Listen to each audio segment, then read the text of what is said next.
Pernah nggak sih kamu merasa capek banget karena terus-terusan disuruh buat berpikir positif? Hari ini kita bakal ngebahas sebuah filosofi yang justru ngomong sebaliknya. Sebuah ide yang mungkin kedengarannya aneh, tapi bisa jadi inilah kunci hidup yang lebih memuaskan. Yuk kita selami bareng-bareng, seni bersikap bodo amat. Semuanya itu dimulai dari dua kata yang super simple tapi sekaligus bikin bingung. Dari penulis legendaris Charles Bukowski. Di batu nisannya itu tertulis, jangan mencoba. Tunggu. Bukannya seumur hidup kita ini diajarin buat terus mencoba lebih keras? Nah, ini dia intinya. Gimana ceritanya sikap tidak mencoba malah bisa jadi jalan menuju kesuksesan? Emang sih kedengarannya nggak masuk akal, tapi percaya deh, jawabannya mungkin bakal mengubah cara pandang kamu terhadap segalanya. Oke, ayo kita bedah pelan-pelan. Biar paham filosofi ini, kita harus mulai dari akarnya. Kisah hidup Charles Bukowski, seorang pria yang benar-benar hidup dengan moto, jangan mencoba. Coba deh bayangin, sebelum namanya dikenal, hidup Bukowski itu, wah kacau balau. Dia tenggelam dalam alkohol, doyan judi, dan kejebak di pekerjaan super ngebosenin di kantor pos. Puluhan tahun loh, tulisan-tulisannya itu cuma jadi tumpukan surat penolakan dari semua penerbit. Hidupnya bisa dibilang, ya gagal total. Dan yang bikin kaget, baru di umur 50 tahun, ada satu penerbit kecil yang akhirnya mau kasih dia kesempatan. 50 tahun? Setelah seumur hidup isinya cuma penolakan dan rasa putus asa. Terus, lihat deh dedikasi di novel pertamanya Post Office. Dipersembahkan untuk siapa-siapa. Ini tuh puncak kejujurannya yang blak-blakan. Dia nggak berusaha jadi pahlawan atau penulis yang inspiratif. Dia ya dia, seorang pecundang. Dan dia sama sekali nggak peduli.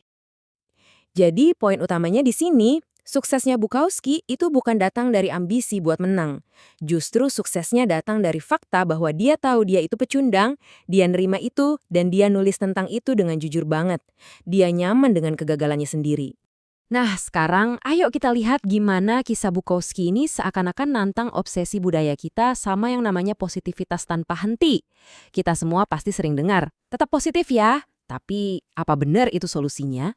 Disinilah letak paradoksnya yang agak aneh. Keinginan buat merasa lebih positif itu justru pengalaman yang negatif. Semakin kita ngejar-ngejar kebahagiaan, kita jadi semakin diingetin kalau kita tuh belum bahagia. Coba deh pikirin ini. Misalnya kamu lagi merasa cemas. Itu wajar kan? Semua orang juga pernah ngerasain. Tapi kemudian kamu mulai cemas karena kamu merasa cemas.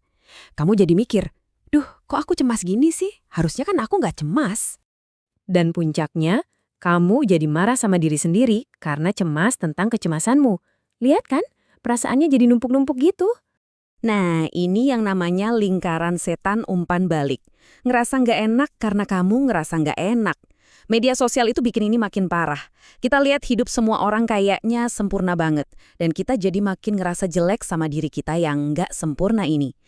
Ini membawa kita ke hukum terbalik. Semakin kamu ngejar perasaan enak, kamu bakal semakin gak puas. Sebaliknya, menerima pengalaman negatif, malah bisa menghasilkan pengalaman positif. Aneh, tapi beneran loh. Oke, kalau ngejar positivitas itu ternyata jebakan, terus apa dong sebenarnya kebahagiaan itu?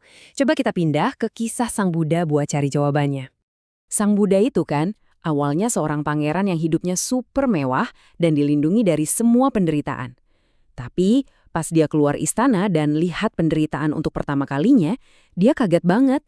Dia coba jalan penyangkalan diri yang ekstrem, tapi akhirnya sadar kalau penderitaan itu nggak bisa dihindari. Itu udah sepaket sama kehidupan. Dan pelajaran utama dari kisahnya itu begini. Hidup itu pada dasarnya adalah rangkaian masalah yang nggak ada habisnya.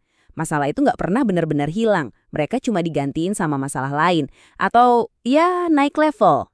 Jadi, ini dia kuncinya. Kebahagiaan sejati itu datang dari proses menyelesaikan masalah, bukan dari hidup yang tanpa masalah sama sekali.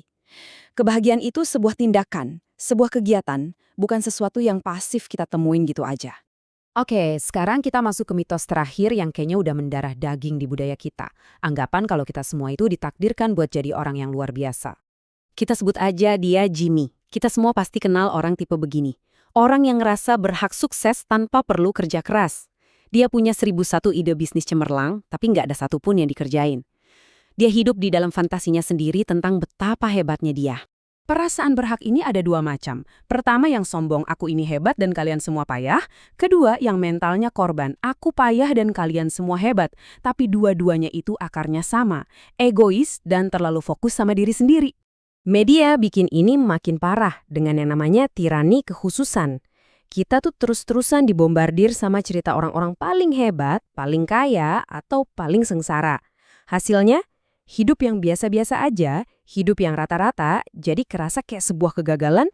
Jadi, kalau kebahagiaan itu soal memecahkan masalah, dan kita semua ini sebenarnya biasa-biasa aja, terus apa dong intinya? Apa yang harus kita ambil dari semua ini? Dan kita sampai di pertanyaan paling penting dari semuanya. Pertanyaan yang benar-benar nentuin kualitas hidupmu, itu bukan kenikmatan apa yang aku inginkan, tapi rasa sakit seperti apa yang aku bersedia hadapi. Perjuangan mana yang menurutmu pantas untuk dijalani? Dan kita tutup dengan kesimpulan ini. Kebahagiaan sejati itu nggak datang dari menghindari rasa sakit, tapi dari menemukan masalah yang kamu nikmati proses penyelesaiannya. Kunci menuju kehidupan yang baik adalah dengan memilih perjuangan yang bermakna buat kamu.